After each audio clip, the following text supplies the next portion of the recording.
Soldiers, friends, and family gathered at dawn for an ANZAC Day service to commemorate the landing of Australian and New Zealand Army Corps troops on the shores of Gallipoli during World War I.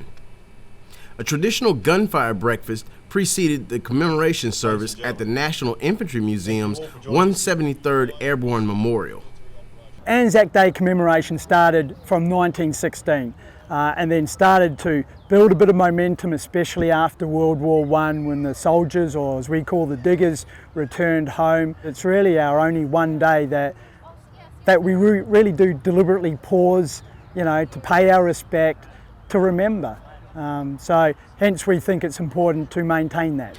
In order to open a path for Allied navies during World War I, the Australian and New Zealand soldiers, who became known as ANZACs, landed on Gallipoli and met fierce resistance from the Ottoman Turkish defenders, resulting in a stalemate that lasted 8 months. Of all the nations that took part in the landings, Australia and New Zealand's proportion of casualties in relation to participation was the most significant, totaling over 60% of the fighting force, all of whom were volunteers.